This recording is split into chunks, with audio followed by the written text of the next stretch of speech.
Hello, my name is Mark Kendall. Today we are going to use this video to provide an overview of the audio-video area here at University City Seventh-day Adventist Church. We're going to go through just sort of normal come in, set up, get things going routines, and then really dive deeper into each of the three core roles in the audio-video area, which would include running the audio soundboard, working with the video presentation software, and then also managing the live stream cameras and producing a quality product for those that may be watching remotely. Thank you for joining, and each section will be broken up by category, so you'll be able to follow along and jump to the part that's most important to you. Let's get started.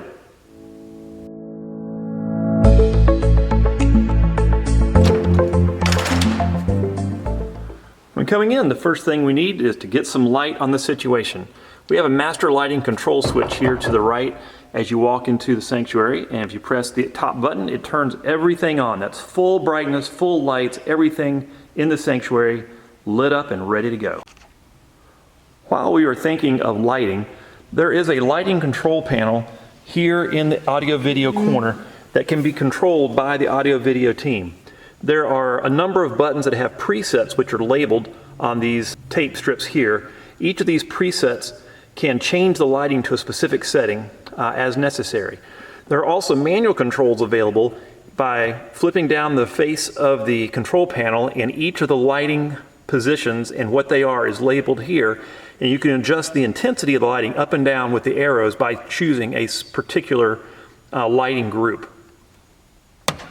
This is particularly handy when trying to adjust the lighting for different daylight purposes or for highlighting things on the stage that may need emphasis, or perhaps darkening the stage for video presentations and better viewing quality. Next, let's take a moment to look at all the audio-video equipment available to us in the booth. As part of the setup routine, the very first thing we do when entering the booth is turn on the master power. This component of the master power is a power conditioner.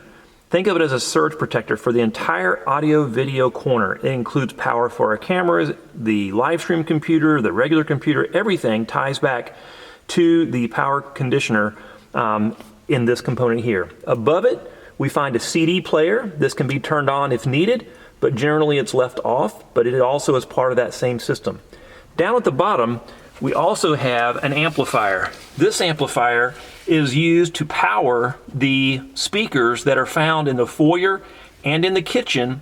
Generally speaking, we do not need to touch the master control volume. It's set to the middle and left there, and it automatically comes on when the main power is turned on, but that just stays in the middle.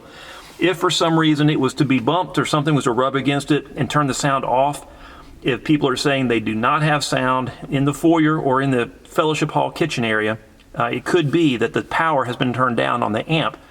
There are also volume controls for the foyer near the front doors, high up on the wall, and there's also a volume control for the speakers that are found in the fellowship hall kitchen area of the church. With the main power in the audio-video booth turned on, the next thing we want to do is come out and turn on the power for the ATEM Mini Pro camera switching device. Also power on the camera controller and the monitor, and we'll just work our way around. So to power this on, it actually does not have a switch, but there is a power plug which we insert in the back, and then it powers up. That can be screwed in just, loosely. It does not have to be tightened down very tight, just enough to retain the power cord where it belongs. For the camera controllers, there's a switch here on the side. It's just a toggle switch. We can flip it on and it powers up as well. The lower monitor is tied into the booth, but the upper one times out, so there is a switch on the side which will also turn this on, and you'll see the blue indicator light that it has powered up, and now we are ready for the computer to come on for the live stream purposes. We need to turn on the computer for any live stream purposes. It is found down here, and there's a power button on the front of it. Press that button and it powers on, as you can see by the light, and it will begin to boot up. Continuing now inside the booth, I would turn on next the Behringer audio board. This is a digital board. It can be controlled through an app on the iPad, and the switches to power it are on the back right. It's also a toggle. You just flick it up and you'll see that it goes through a routine, an initialization scenario where it turns itself on and everything gets ready to go from that standpoint. It's essentially a big computer, and we'll talk more about that during the audio portion of this video. Next, we want to turn on the projectors. The projectors are found in the ceiling. There are two that shoot to the front wall, and there is also one that projects to the back wall. As we are thinking about the projectors, the two projectors that shoot to the front wall are on the same signal, so one remote will actually turn on both projectors. That would be this Epson remote, and then the rear projector is a separate model and it has its own remote, so we can use it to activate that projector. Pressing the power button, you will hear the projectors beep and their cooling fans kick on as they initialize. They will also put Epson on the front wall, and that you know they're going through the initialization process. The rear projector will do the same thing. It's also an Epson, but it does take a bit of time for it to warm up. The front projectors are laser projectors, the rear one is not, so it does take quite a bit longer for it to completely warm up and go through its initialization process. Once you have the projectors turned on, and all the audio video area is turned on as well, it's time to turn on the computer that we use for easy worship projection of videos, overlays, anything that visually that we need to be seen. This computer is powered on by pressing the button there near the top. The lights show that it is receiving power, and it will go through its boot up process. While the computers are going through the boot up process, it is time to turn on the rest of the power for the audio video system. The next phase after the booth is done is to come into the closet in the pastor's office where our amplifiers and other AV equipment is located. Key components here are another power conditioning device daisy-chained by the power cord over to the amplifier that powers the ceiling speakers and the rest of the system.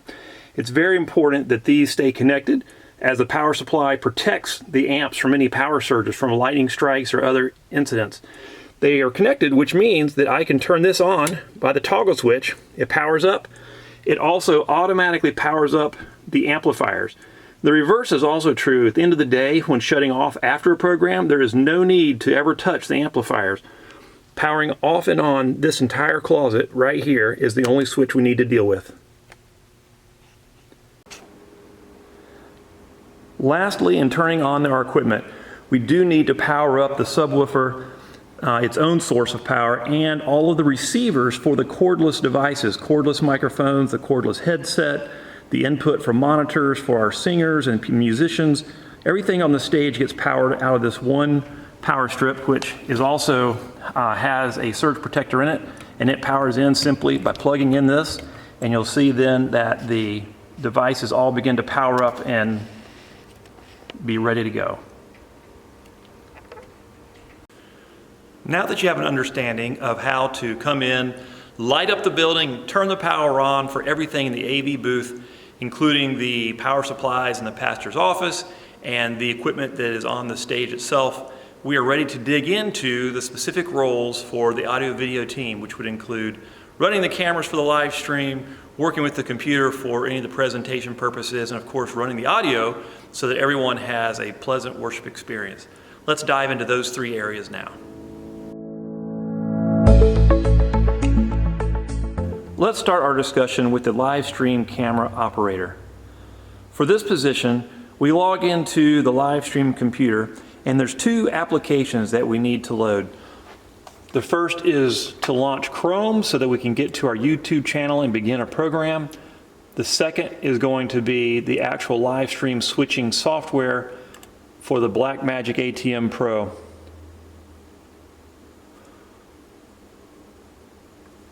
Once the software has loaded, we do need to set the defaults for the University City Church for our 4 cameras, which actually is 3 cameras plus the computer. So the computer feeds into the live stream as if it is a video signal from a camera, but it's actually the video signal from the computer.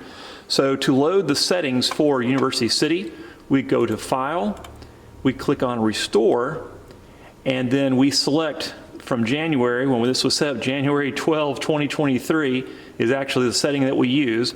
We select that, we open that restoration file, everything selected is correct, and so we click on Restore. This automatically sets up the key for our live stream so it connects to YouTube correctly. It also sets up the overlay so that when we project words, like during a song, the words will actually overlay on the video that is being transmitted to folks at home. It's one of the ways that we can help people at home engage. Maybe that's a name of who the participants are so they can get connected and know who is who. And the overlay is a very key component. One note, this red button that says on air that you see here to the right, this is meaning the overlay is turned on. The word overlay or the video overlay is turned on. This does not mean that we're on air with live stream. It's simply the overlay is functioning. As you can see, the overlay of the words is here going across the screen. If I click and take off the red on air, it removes the overlay that people at home are seeing. So no more overlay. Click the on air button. The overlay comes back. That's what the on air button does. Next, let's talk about the switcher. The switcher itself contains 4 controls. 1 is the computer, 2, 3, and 4 relate to the cameras that we have here in the sanctuary. So whatever is lit up, in this case number 3, that is the signal that's being sent to those watching at home. So it could be the computer for a video, or camera 2, 3, or 4. It's very important during the service that we are very consistently changing the view so people at home do not get bored. Rule of thumb would be to change the view every 10 to 30 seconds. It may be that that's a little unmanageable, but we do have a timer for our team to use. So if the sand runs out, it has been 1 minute, and that is far too long between cuts. So, we might have a wide shot from the church. We might have a shot of just the stage. We might have a close-up shot of someone head and shoulders, or maybe just their face.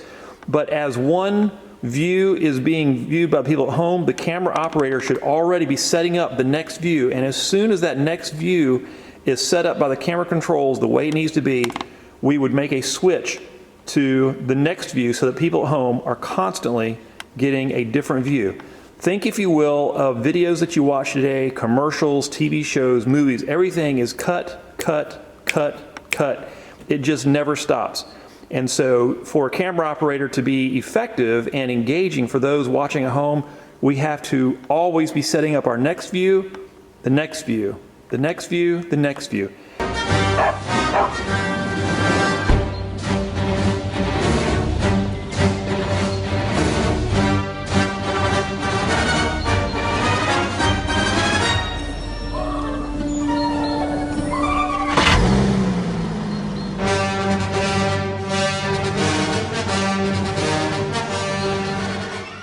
It's very important for the camera operator to anticipate what is coming next in the service. For example, maybe it's time for prayer and praise. Be on the lookout for where the microphones are going in the sanctuary so that you can zoom in and capture that person sharing what they want to praise the Lord for, or have us as a church family pray about. It's very important to be engaging and capture those moments for those at home who cannot be here to witness it themselves. Another thing, children's story. Be ready to have a wide view to see all the children picking up their offerings as they work their way to the front, and then zoom in, see the children's expressions. Perhaps the children's storyteller may have props or things that they need to show and have in their hands. Use the cameras from the side to zoom in and capture the action. Always be thinking, what would the person at home want to see in this moment? When it comes to the elder or the pastor or someone on stage speaking, be prepared to zoom in and get that facial expression. Sometimes the lighting is actually better if you zoom in close to their face than if it's a very wide shot.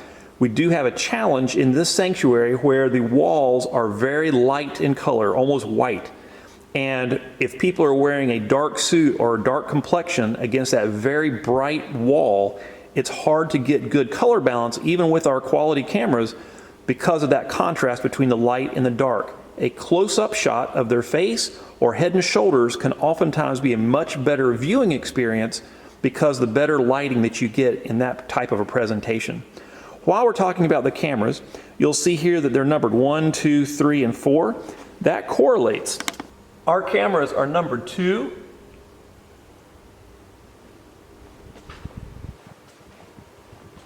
3, and 4. So let's talk more about the switcher and what people at home are experiencing. You can do a preview of a camera in a larger screen by selecting preview in the control by clicking on what it is, which 1, 2, 3, or 4 that you'd like to preview. But primarily the concern of the camera operator should really be this top right quadrant. This is called program. And this program screen, this section right here, is what the people at home will be seeing. So what we press from cameras 2, 3, 4, the computer, that's what the people at home are going to see. Down here we also have camera 1, which is the computer, 2, 3, and 4. Right at the moment they're set pretty much the same. We'll talk about zooming, panning left and right, and tilting up and down. We'll talk about that in just a moment, but just wanted to show that kind of a layout. So 1, 2, 3, 4, this is what people at home are seeing. So think about it this way. People at home don't want the camera moving all around while they're trying to watch. So what we do is we let the people at home watch, and you see the red box, they are looking at number 3. Camera number 3 is lit up. Camera number 1 is also lit up because we have that overlay, that on air is turned on. The words are showing up on top of what they're seeing at home. So they're seeing the computer, see the red box around the perimeter, and they're seeing camera number 3. So if we wanted to switch to camera number 2, we could press number 2 on the video controller. And when we do that, we see that the red box is now around box number 2. The overlay is still on, but it's around camera number 2, and the view for the people at home has changed. Let's talk about camera control for a moment. The camera controller is really fairly simple to use. What we have is a choice of camera 1, which is the computer, so that doesn't matter here, but camera 2, 3, and 4. 2, 3, and 4 determines that when you make a change with the joystick, camera 2, 3, 4, that is the camera that you are impacting. So, example, if we are looking at camera number 2 at the moment, and we can see that that's what people at home are viewing, the red box means camera number 2. If we go here and we choose camera number 2, then when we make adjustments, we are going to see changes on that particular area. So zooming in, zooming out, moving to the right, moving to the left. Now this is the active camera number 2, so people at home are seeing all of this. That's probably not great camera work, but for the sake of illustration, I wanted to be able to show you the changes as we're working with camera 2. So people at home are seeing number 2, but maybe I want to get a really close shot of the piano on camera number 3 before I show it to people at home. So I would be looking here at camera number 3. I would come here and choose camera number 3. And now, as I make changes with the joystick, you'll see camera number 3 is being adjusted. I can get closer to the piano and zoom in so that I can now have a shot of the piano player making their music. So maybe that's the next shot that I want to see. If I get that just the way I want it, I want to change people at home from looking at number 2 to number 3. I simply come over to the switcher and go, okay, time to see number 3. Press number 3. And instantly, people at home are now looking at the piano. So it's a cooperation of getting the scene ready and then making the change of what people at home see. So camera 2, 3, and 4 controlled by the joystick, left, right, up, and down. Twisting one direction clockwise is zooming in. Twisting counterclockwise zooms out, farther away. And then, of course, what people at home see, 1, 2, 3, 4, is what people at home see. 2, 3, 4 here is how we control what each camera sees before we choose what people at home are watching. So Takes a little getting used to, but it's fairly intuitive once you get your hands on it. So let's provide a few extra tips. One, these buttons here have to do with how the camera live stream signal cuts between one camera to the next. The default cut is a hard cut. You're on one camera, you hit the button, it's instantly to the next camera. What's much nicer to people watch at home is something we've auto set up. So the auto button is now a soft fade between the two camera shots. Visually, this tends to be a little easier for the audience at home to watch. Not important that we do this, but it's a really nice thing if you remember to. When we are ready to go live, and the live stream is up, and we'll talk about that in a moment, we can start sending signal to YouTube by pressing this on air button at the top right. On air will go red, and that means you are now sending signal to YouTube. However, people at home are not seeing anything yet until you go live on YouTube on the computer and make that selection on YouTube. But this does begin transmitting signals to our YouTube channel so that if we want to go live, the signal is there. One other thing to note is the top left here is a mic button, mic 1. Mic 1 is on. This is what is allowing sound from the audio video system here in the church to come to the switcher, to go to the computer, to go out to YouTube. This is the default, and one of the reasons we set up our switcher default software, as we demonstrated earlier, this has to be on for people at home to hear anything. If it is off, they will not get any audio signal, just the video. So this should stay on. It comes on by default if you set up the settings correctly, but this needs to stay on. We're going to spend a moment now talking about our YouTube channel and how it interfaces with our switcher. So by logging on to the computer and loading Chrome, it will bring us to our YouTube channel. If you sit in the YouTube channel for too long with no activity, it will sign you out. As a member of the AV team, you will have the password to re-log in. When you log in, it should have the yellow University City icon here to the right and the AV red icon up to the top right. To go to start our live stream, you click on Create and Go Live. And it will bring up a listing of all of the upcoming programs that have been loaded to the live stream channel. So you would select the service or the program, whatever it may be, that will be your going live show. Select that service. It will load. It's very important that we edit the generic service titles so that it makes sense to a viewer of what they're actually watching. So you would come in and click Edit, and then enter the title. You would put in the date, the pastor's name, the sermon title, fill in the blanks of all the participants, make the title and the description make sense so that it's searchable and that those watching the program know what the program is all about. So edit those items, save, and it will be ready to go. You'll notice now that the signal is coming through because we turned it on the switcher. We went go on air on the switcher. So it's sending signal to YouTube, but it is not able to be seen at home until we choose Go Live. Go Live will then start transmitting that program in the moment you click. At the end of a program, you need to come back to YouTube and click End your live stream and then confirm it. If you don't click End and confirm that you're canceling the program, or stopping the program rather, if you don't end and confirm, the YouTube will continue to stream until someone comes in and manually shuts it down.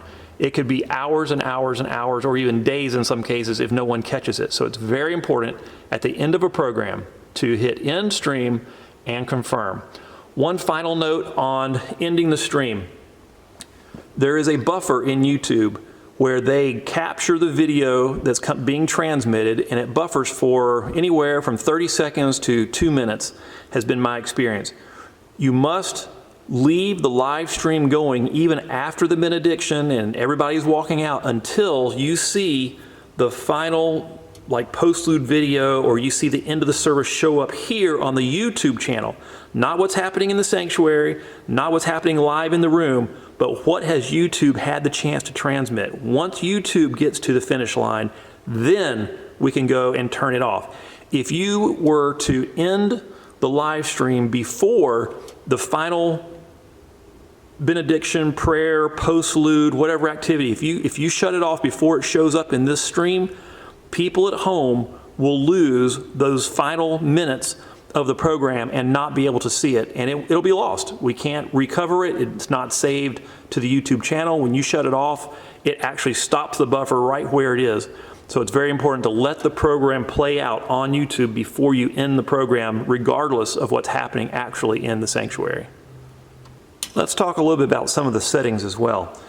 In the YouTube channel, when you go to the program that has been set up to run the service, you'll see that we have something called a stream key. This stream key is proprietary to University City. It is the key that we use for our YouTube channel. We use it for every single video. That key gets copied and pasted into the actual live stream switcher that we send out, and you'll see over to the right that the key is pasted in here. This key has to match, because when our live stream switcher is sending a signal to YouTube, it's transmitting under that encryption key, and so when it's received at YouTube, it matches up to our streaming key, and when they match, it says this is a legitimate broadcast for this channel, and it allows it to go through.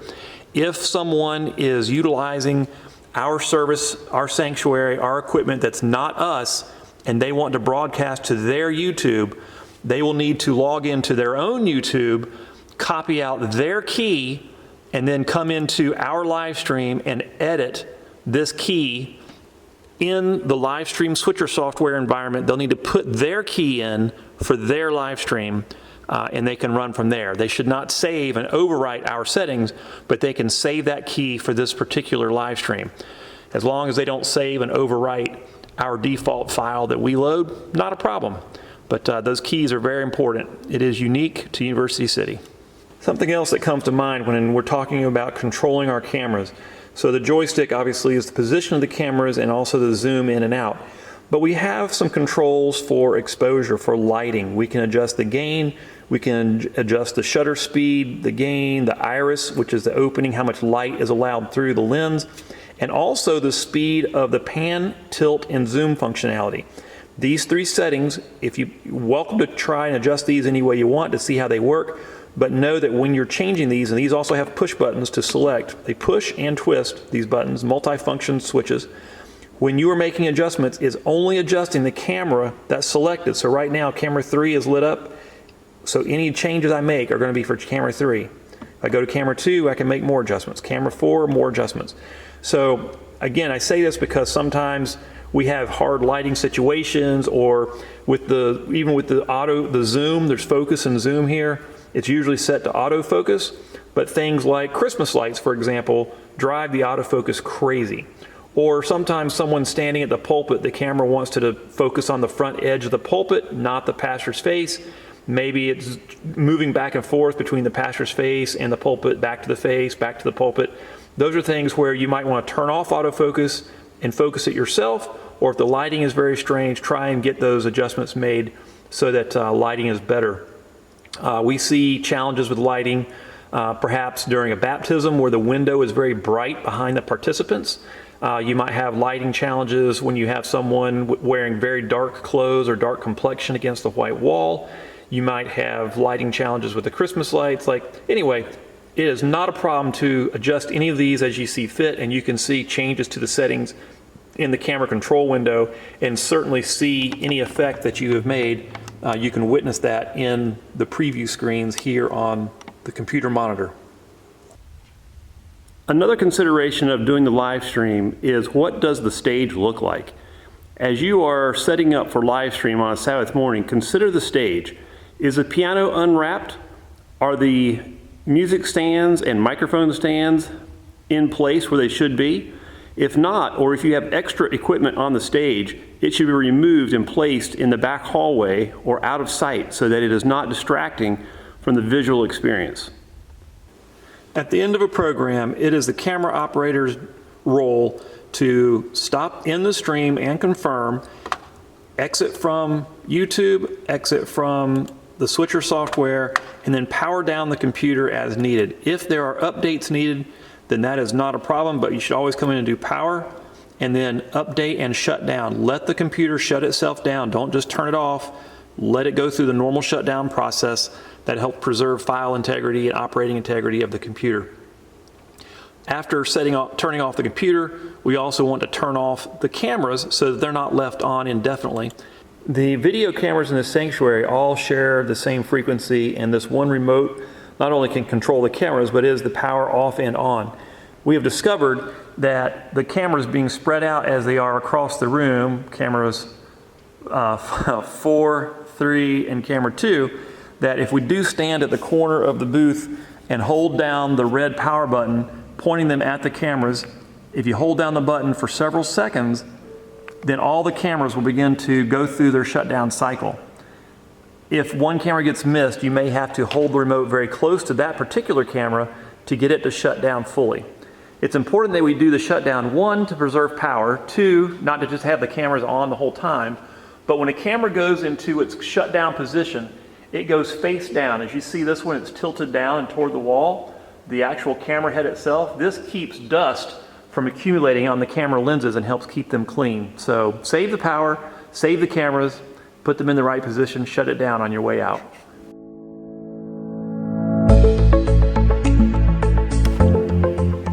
All right, for this next section, we are going to explore the role of the person running the computer for easy worship purposes or other presentation.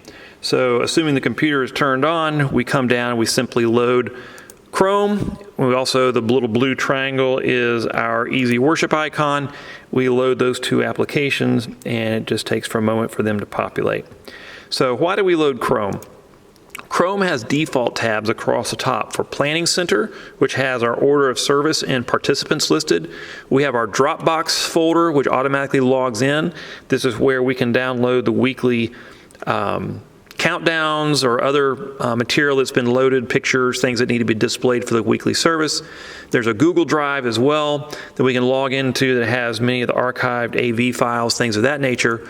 Of course, we have our YouTube channel, so we can log in here and do some work for the programs, getting future programs set up. It's nice to sit here and be able to type and work on the YouTube. And then we also have a login for Song Select, which is our CCLI licensed Song Select for Christian music, where we can download music, chord sheets, things of that nature for the musicians. So those just by default are the tabs that open up in the browser.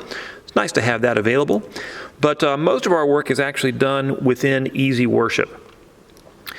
Easy Worship has a number of components, including songs that we have used. We have scriptures available in a King James, NIV, New King James, and several other versions or translations of the Bible. You can also load videos, images, DVD segments, audio clips, camera feeds, all kinds of things through the media tab. Presentations allow us to load PowerPoint presentations. And then we also have themes. And themes is important to make sure that words for our songs are displayed on the lower third of the screen so that the overlay of words hopefully does not overlay the face of the participants on the stage so that people at home have a better viewing experience. So we apply that theme to the songs to push the words to the bottom of the screen. We can also place the theme on scriptures to do the same thing. So what we have, just for display purposes, is a service that I'm going to load that was a service from a recent week. And you'll see the order of service flows down this left side. So we start with a countdown, we go to the elder, we have offering announcements, children's story, the songs in order, the pastor or the speaker's name, Bible verses, closing song. Just the flow of the service should be this schedule down this left side. That is what's built during the Thursday night practice and should contain all the elements of the service in order so that during the service everything flows smoothly from a presentation standpoint. We can use Easy Worship to provide a better worship experience and make it easy. Going back to Planning Center, this is where we can come to a particular service and see the order of service and be able to gain not only the order of service, but when it comes to the songs, we can see like verse, chorus, order, and make sure that what we're loading in Easy Worship is ready to go. So when I talk about loading something to the service, this is a service that's already been built, but for example, let's say they wanted to add another song. We could choose songs, we come to the list, we can look through and find one that we want, and it's as easy as clicking and dragging it into the schedule, and the white line represents where in the schedule will this new item land. And we can simply go and make a choice and release the button on the mouse, and it loads that song in exactly where we wanted it. Notice that this particular song, the words are in the middle of the screen. We don't want the words there, so that reminds me, I need to come down, select a theme, and I want to apply this theme to that song, so I'm going to click and drag that theme on top of, till it lights up blue, that particular song, and now you see the words all pushed to the bottom of the screen where they should be. That's applying a theme. Very important that we do that. Now, for the audience to be able to see what we have on our screen, whatever is in this preview screen, nothing is being shown to the audience yet. To do something for the audience purposes, we need to click on the Go Live button, which is the top right, and when we go live, it will show on the wall. And with it going live, people at home are also able to see that, assuming that the cameraman is doing their job. When it comes to setting up the service, there's often a question about the offering slide. We can find out what the offering for the week is by coming to the desktop, and there's a Word document for 2025 offering schedule. So we can load that. It takes just a moment to load Word.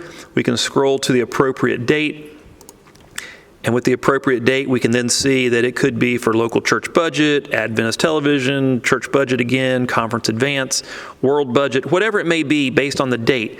We remember what that particular item is, and then within Easy Worship, we go to the offering slide, and it needs to be edited. You can right-click, edit that item, and come in and change it for it says local church budget to make it whatever the correct loose offering is for that particular service. We can edit that so that it displays correctly for those at home and for those here in the sanctuary as the elder speaks to the offering of the day. One other comment is on the visual component. We use the font Century Gothic as our default font. It matches the font of the church logo. It matches the font of the bulletins that we print, business cards for the pastor and church secretary, things of that nature. Century Gothic is the default font that we use wherever possible for consistency purposes. Another key component is when using PowerPoint. PowerPoint slides ideally, or any slides ideally, would have a black background which shows up as transparent on the wall when presenting in the sanctuary, and is much easier for people to read. Also, for those at home, if we have a black background, the overlay works, because the way the overlay works with the live stream, anything black just drops away and is transparent, and that allows the words to show up on top of the video of the participants. So black background, white letters is preferred if possible.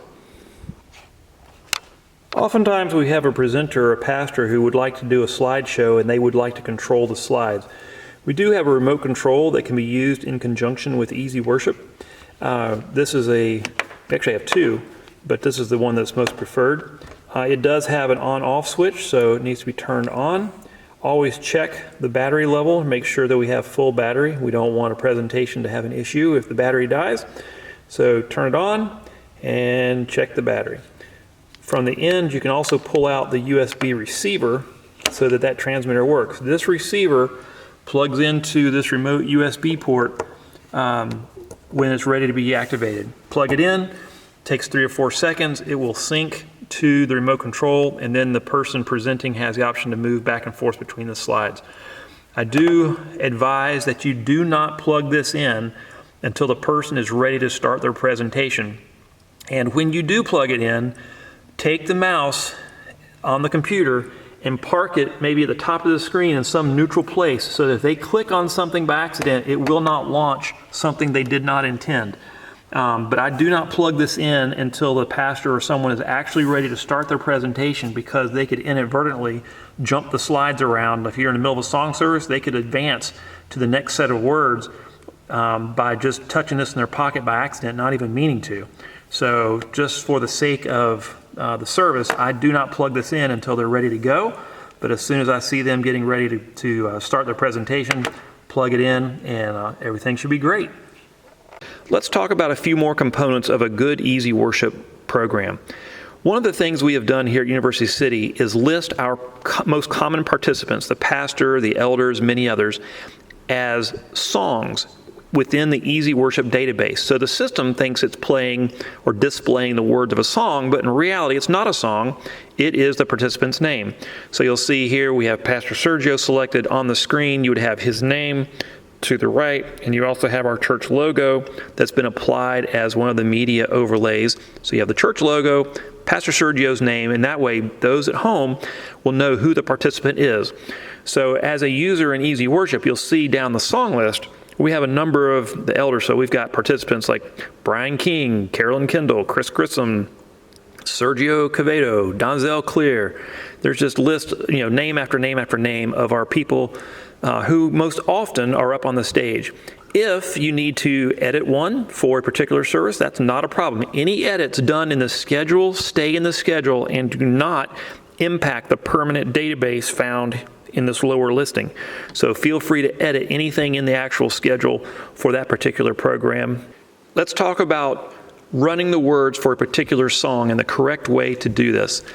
The song words on the wall help the congregation to sing along, and also the back wall where people enter the sanctuary, that is what I would call like the confidence monitor for the singers on stage. Now, theoretically, they would not be staring at the back wall. They should be making eye contact with the participants and the people worshiping together, but the words on the back wall matter and help cue them for what's coming up next.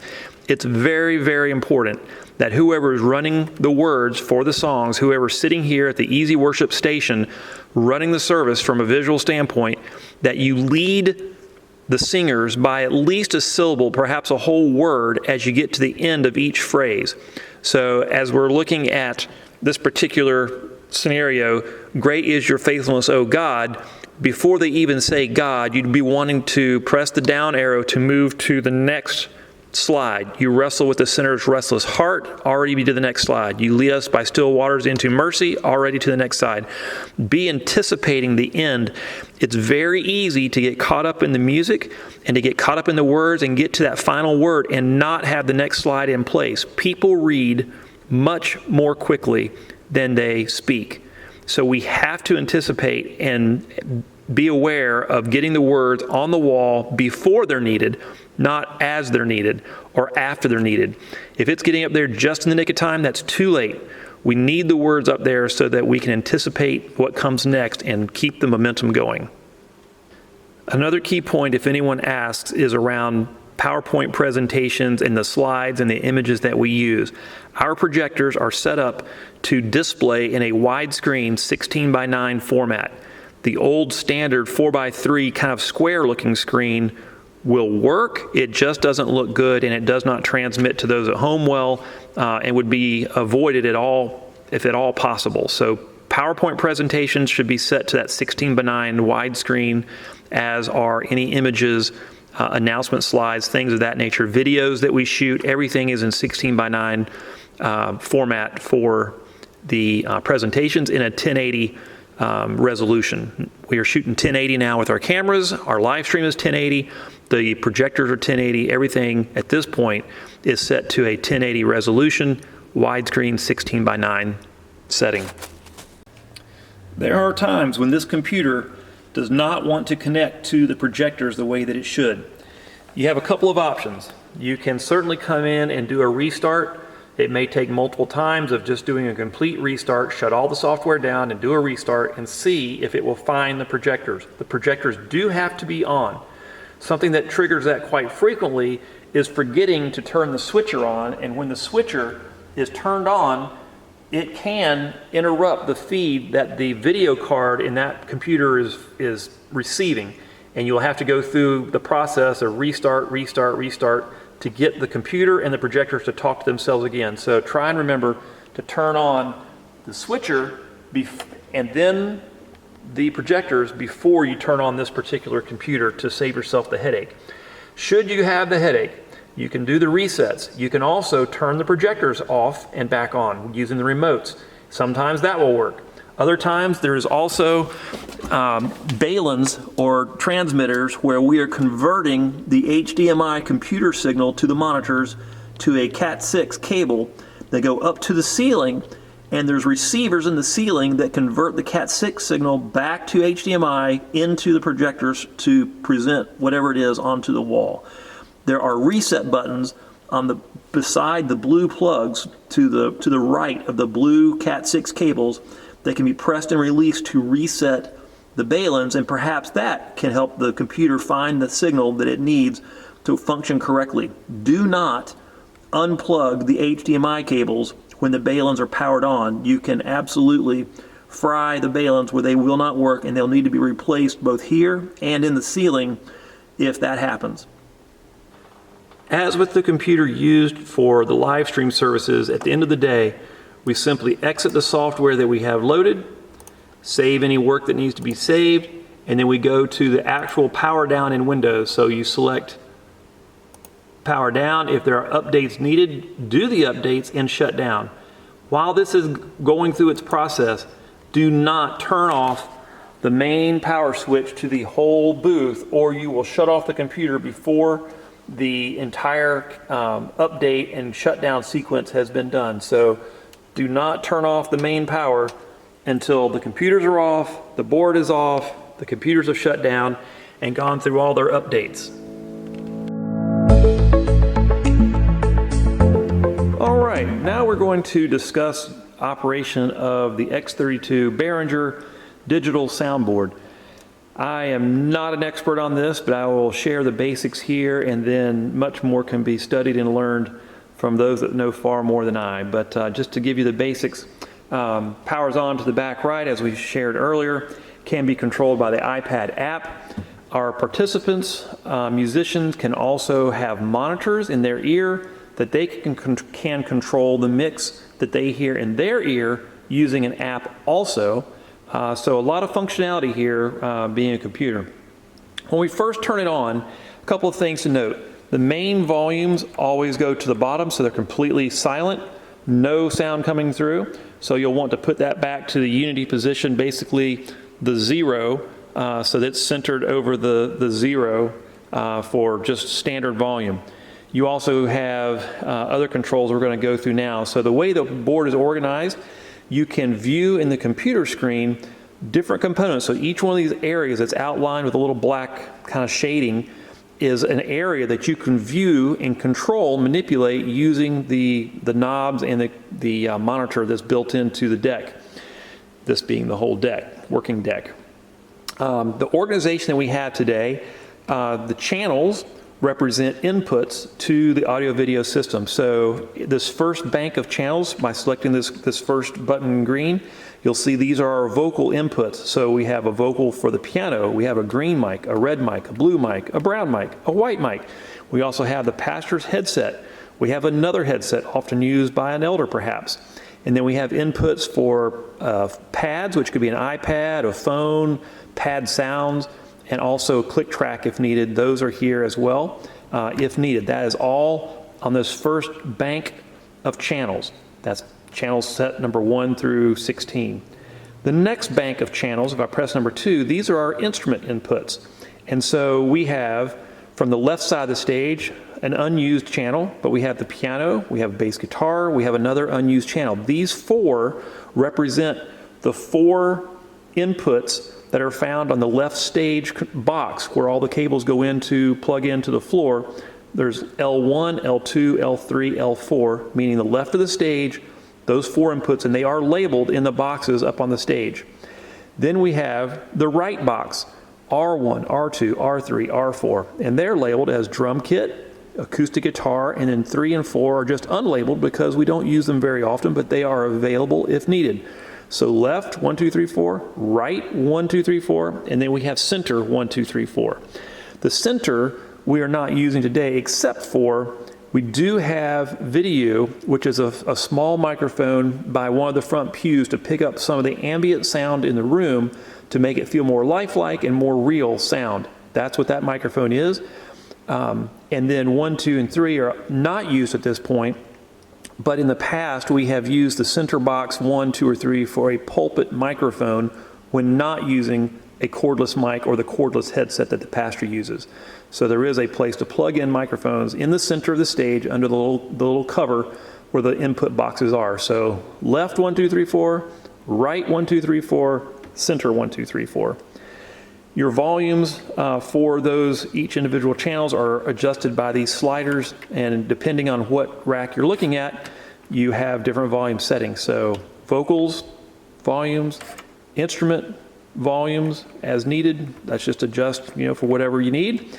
And then the third rack, or the third section of inputs, these are what I would call your computer system. So the PC, you have a DVD player, CD player, which is over in the deck next to the main power.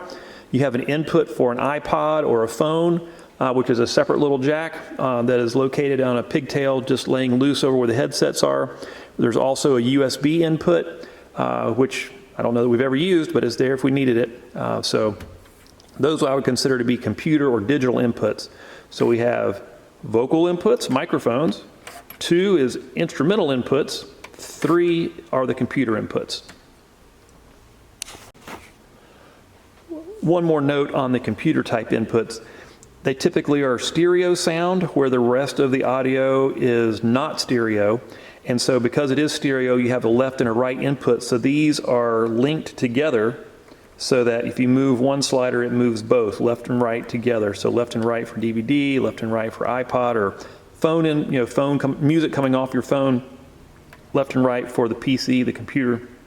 That's why these are linked, because they are actually stereo inputs and need to stay together. So don't try and force one to be different than the other. These are linked intentionally. Going to talk about the microphones now. So as you can see, this microphone is red. It has a red stripe. It corresponds to the red input for the system. So it's very easy for the person here in the booth to know which mic is being used and to be able to adjust the volume accordingly to which mic is actually up front being used. At the end of each program, we take all the batteries out, put them in the chargers so that they're ready to go for the next program.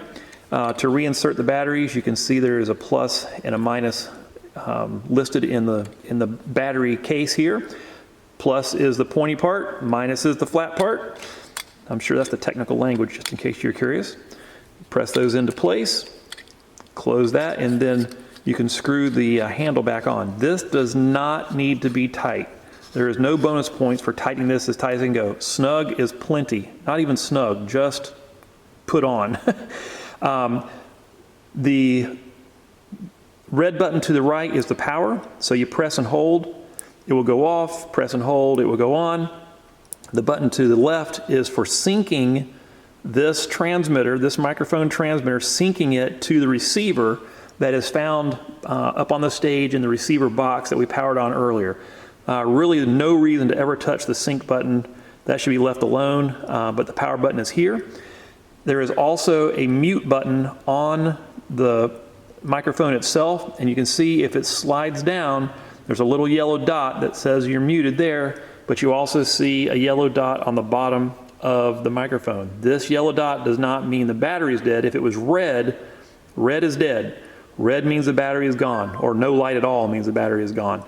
So yellow just simply means muted. So if I were to slide this from yellow, it turns green when I slide it up. Green is good, down, yellow is bad. We often have times where singers, either because they're fidgeting or they don't know what the switch does, they will play with that switch, maybe even subconsciously. And they're like, the mic's not working, and they're tapping on it and doing whatever they do. The switch needs to be up to be green. Green is good. All right, speaking of the mics, we're going to spend a minute talking about setting sound levels during a practice and before a service. To set sound levels at the beginning of any program, you want to set all of your inputs to the unity position, basically at 0.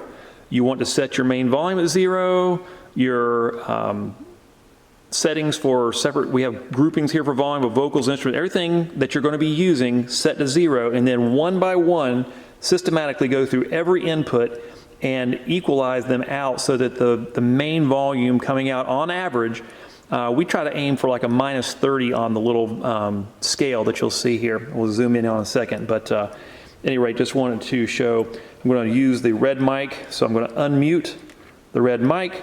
I want to solo it so the only sound being picked up is that red mic. And then if we look to the monitor on the board, you will see that as I talk, the PA system is now picking it up. The sound is much different, and these green bars bouncing. On average, we would want to see this at about -30. How do we get to that average? Well, we have selected the red channel that we're going to adjust. And as the person or the singer keeps talking and keeps that sound coming, we come to the gain, and because this is the channel selected, the red channel selected, any changes that we make will impact that channel. So we adjust the gain until that average ends up coming to that -30 is kind of our target. And that gives us room to get louder, it gives us room to get quieter. So -30 is where we try to go, and we do that systematically for each input that particular program needs. So if you have 3 or 4 singers, you do each mic one after another. And just be aware that as people get warmed up and start their voice getting, ready to sing, they'll get more comfortable. They actually will get louder. So it may be an adjustment that as you get through the service, you have to bring that down just a little bit. Or if the room gets full of participants, you have the entire congregation in the room, the volume may not be there that it was before because bodies absorb sound. You may need to turn that up just a little bit, but a little bit goes a long way when it comes to gain, so do that carefully. But get those settings correct at the beginning of practice. Another reason that's very important is we have many singers and musicians who use monitors. We set the levels on all of the microphones and inputs for the service, and then after that setting is done, we want to save that setting, right? We want to leave it exactly the way we want, but then those using monitors can adjust their mix in their ear of what they want to hear and make it comfortable for what they hear. But if we continue to adjust the gain on channel after channel after channel, it will change everything happening in the monitor's ears as well, and we don't want to do that. So get their settings correct first, then set the monitors the way they need to be. Everybody should be happy going forward. Something else to think about when it comes to the settings for the vocals. Over to the side here, if I pick our second row, we have our monitor controls. And so we can choose and select a particular monitor. Then we say, what is that monitor receiving? So in this case, I've picked the piano monitor. What is the piano player hearing in their monitor? I choose the piano monitor. I'm saying send to fader. What am I sending to that monitor? And now I can come back to the board, and any changes I make will change what is being heard just on that monitor. So not what's happening in the house, not what everybody in the room is hearing. I am sending to that monitor these changes. Then I can turn that back off, and now I'm back to adjusting what's heard in the room. That's the way the monitors work. One thing that we need to discuss is the in-ear monitor system. We have many monitors that can plug in directly to the boxes on the stage floor and be hardwired for in-ear monitor purposes. So the piano player, the drum player, the bass player, the guitar player could all, and really typically would be hardwired to their monitors plugged into the boxes. However, the singers tend to roam the stage, and they may wish to use these remote packs. You'll notice that they're labeled as number 9 and number 10. This corresponds to monitor channel 9 and 10 on the control board. And they're also labeled as left and right. This is important to note because the monitors, the in-ear monitors, we are using a split channel.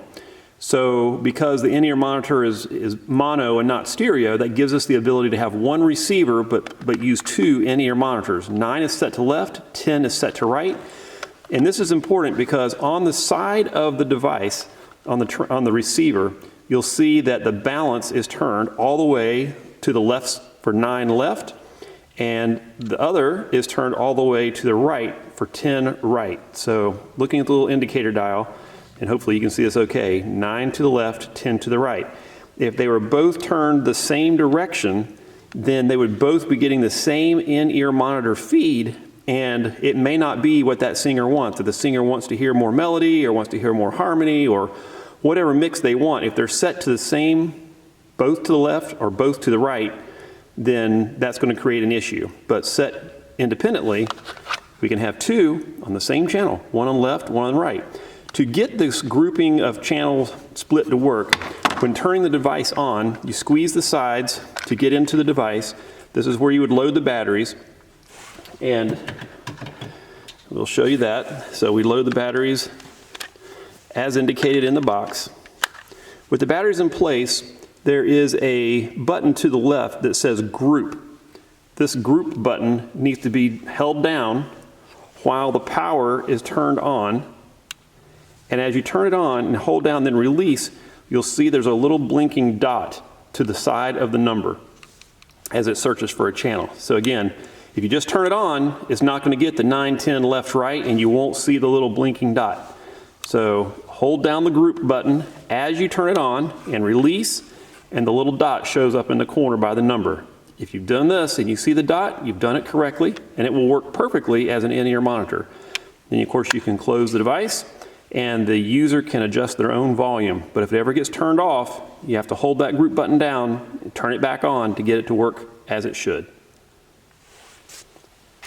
When I come to effects, I want to highlight this. So third choice down gets me a couple of the other monitors, but then these purple icons that you see to the right, these are effects. Particularly number 13 and 14 are reverb effects to give those singers a fuller, more rich sound. That can be adjusted up or down for more or less, and there's other fine tuning that can be done within the settings themselves.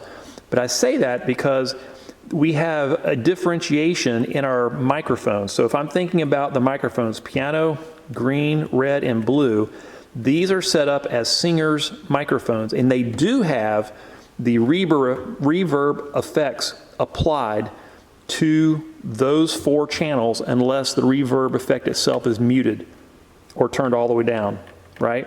So that's on the vocal mics for the singers. The brown and white microphones are primarily used for audience participation, people speaking. They do not need the reverb. In fact, too much reverb is bad. Too much reverb can lead to more incidences of feedback, that squealing sound that everybody hates. You don't want that. Reverb can make it hard to hear because of the echo effect if there's too much. So for the vocal speaking mics, brown and white, and the headsets that the pastor and the elder might use, there is no reverb set up on the board the way our default settings are on those. It's a very clean signal. But for the singer mics, the piano player, green, red, and blue, they do have reverb. And if they are speaking or one of those mics is being used for, say, the children's story or some other purpose, not singing, it's best to come in and mute the reverb options on channels 13 and 14 so that you do not have that reverb effect on those piano, green, red, and blue microphones. Okay, let's talk about some best practices. At the end of a service, you want to mute all the microphones. You certainly want to mute any microphone during a service that's not in use, so we're not picking up extraneous sound from wherever that microphone is, being put on a pew or who knows where. Mute everything that's not being used. At the end of the service, you also want to mute the instruments so that they can unplug their devices and pack up to go home. If you do not unmute, there can be a large crackling, popping sound, not good for the amps, not good for the speakers, and certainly not enjoyable to hear. So mute everything that's not being needed at that point in time. That can really help. Something else to think about too is at the end of a service, every microphone, take the batteries out, put them in the chargers so that they're ready for the next person to use and have fresh batteries. Nobody wants to come into a rehearsal and have dead batteries and not be able to rehearse. That's a bad thing. Batteries in the plastic boxes in the cabinet in the AV booth should be charged batteries. If batteries are not charged, they should be in the charger. Pretty simple. That's just a good best practice. Also want to talk about some of our resources. We have a couple of rolls of tape. This tape is AV tape specific. This is not ordinary masking tape. This is not ordinary duct tape. This is tape specific for using on the soundboard that you can write on with a pen and it leaves no residue. It is very smooth and it's just really handy to use. This is what we call gaffer tape. It is not duct tape. It's a cloth-backed tape with an adhesive that on short-term basis does not leave any residue behind. It's what we use to tape down cords so that people don't slip or trip. It's what we can use on our mic stands, other things for that purpose. But if you use this tape, it should be removed at the end of the program and just throw it away, right? But just to give you an idea, these rolls of tape are probably 3 to 4 times more than typical masking tape or duct tape for a reason. It's a special tool for a special purpose. Use it as needed, not a problem, but do not use regular duct tape because that is some ooey gooey nasty stuff, and regular masking tape doesn't do well either. So particularly nice equipment for us to use as needed. Let's talk about the live stream for a moment. The video channel is that ambient mic in the room, so that needs to be on so that we have that ambient mic, but we don't want to have more room noise in the room, so we keep the volume down, but we want this unmuted during the service. From a live stream standpoint, when I choose over to the right here, when I choose this second button down, it gives me the monitor inputs that we discussed earlier, but over here in the green, you'll see bus number 8 is for the video, live stream video, and the foyer, which includes the training room, the entryway foyer, and the fellowship hall kitchen sound. What is being sent to the live stream, the foyer, the training room, and the kitchen sound, that is what this channel is about. If I want to change the mix of what is going to these locations, I would have to select that item, say what is being sent, sending to that selected item, and now I can come and make changes. So I can make changes to the vocals, like a lead singer, making that lead singer more prominent or not. I can go to the instruments and say, wow, there's just way too much piano. Change less piano, maybe more guitar, more drum, whatever it may be. Changing what is being sent to the live stream. How do I know what live stream is actually hearing?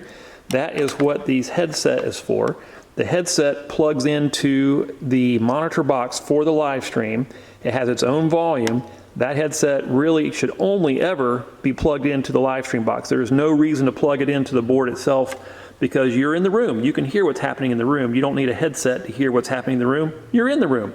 That headset should be used in the live stream monitor box. That only works though if the live stream computer is on and the live stream defaults for the switcher and all that has been activated. If the computer's on and that's all set up for the live stream feed, then you get live stream sound and you can make adjustments accordingly to really make the experience for people at home excellent. It's important to note that we must check the live stream sound and sound quality by using the headset because otherwise the defaults just go into play from whatever was on last time, and the people at home may have a very uncomfortable, kind of miserable sound experience versus something that was well mixed and quality. Speaking of the mix, let's think a little bit about a service. So going back to a traditional song service, we want to be listening critically as the audio person. We are engineering the audio sound that the people at home are going to experience. So lead singers should be elevated. The harmonies and the other complementary singers would be less volume. So you want to hear them, you want to hear them all and make some adjustments, but this changes throughout the song. We are actually producing the song from the audio standpoint. And so thinking about the dynamics of our song are also important. There may be parts of a song that are quiet. There may be parts of a song where it builds and gets stronger and stronger. The singers can only do so much, and so we can help raise the volume, build into those important, impactful moments in the music, and then pull the volume back down. This is an active job. At no point should the audio person just set it and forget it. It doesn't work well that way. It's possible, you'll get through the service, but it will not be quality and it won't have the impact that it should if it's not an active participating activity for the audio person. Speaking of audio video equipment, here in the storage closet in the back corner of the sanctuary near the mother's room, we do have keyboard case, a keyboard stand, there are some projectors and some other miscellaneous equipment that came with the projectors found in this area. This is audio video equipment stored in this back room. Also, the AV team can really try to keep this aisle clear, but we have extra music stands, mic stands, some little stools for musicians or guitar players perhaps to sit on, singers, whatever it may be. And then in this back closet storage area, we also have the old computer. We have some monitors, speakers, we have some mic stands. We actually have a bass guitar that is property of the church. And then in this closet, we'll show you what's in here as well. In the AV closet, we have more mic stands with clips on top. There's different sizes for different types of mics. We also have a green screen. We have some video screens, light boxes, things for shooting video. There's also some containers that have a lot of different cables. There's boxes for cameras. There's a whole cabinet full of other AV equipment, bits and pieces, parts and pieces. So before buying anything, come in here and take a look at what's available, because there's quite an inventory of boxes, connectors, things for the stands, lots of stuff. Let's talk for a moment care for some of our equipment, particularly here on the stage. The microphone stands are one of the things that can get used and abused quite easily. Whenever making adjustments, we don't just simply grab the stand and heave down on it and force it to where we want it. There's adjustments here for a reason. Loosen, adjust the angle of the mic, adjust the length of the mic just where it needs to be, then tighten it back. You need to change the angle, loosen the handle, adjust it, tighten it back. We don't just force it just because we can. Doesn't mean we should. We don't want to tear up the equipment. Same thing with the height. There's an adjustment. You can just unscrew it, loosen it up, slide the pole to where you need it, tighten it back the way it should be. If we take care of our equipment, it will last really forever. But if we continue to just force things, strip, twist things, and not loosen and adjust as we should, it'll actually tear up the equipment, and that's unfortunate. When it comes to the drum set, we do plug the drum set in. We prefer the electronic drums because it gives the audio video team an opportunity to adjust the sound and the equalizer, EQ settings for all the pickups for the drums. They do plug in just like any of the other instruments into their own channel, and so it's quite convenient to do it that way. We also have a carpet. This is to allow the drum pedals to anchor themselves with little spikes and Velcro so they do not slide around for the convenience of the drummer. The reason we keep this carpet here is to, of course, anchor those, but also to protect things like this from happening. This is what happens to the wood floor that when the drum pad is not set up the way it's supposed to be. So as the AV person, if you see drums up here without the carpet, stop everything before we scar the wood floor like that. This is a shot of the right side box on the stage. These are inputs R1, 2, 3, and 4 below. So 1, 2, 3, 4 in a little block.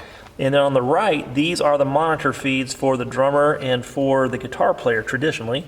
At least that's the way they're set up currently. So 1, 2, 3, 4, and monitors down the side in the box on the right side of the stage. All right, AV team, last check of the day. The day is done. Power is off. The dust cover is on the control board. The computers are all powered down. The cameras, check that they are head down and that their power is off as well. And the stage lights are off. The piano is covered. Everything is tidied away and ready for the next week. And lastly, all batteries that were used, placed in the chargers and going green. Leave it the way it should be, and the people that follow the next week will greatly appreciate it.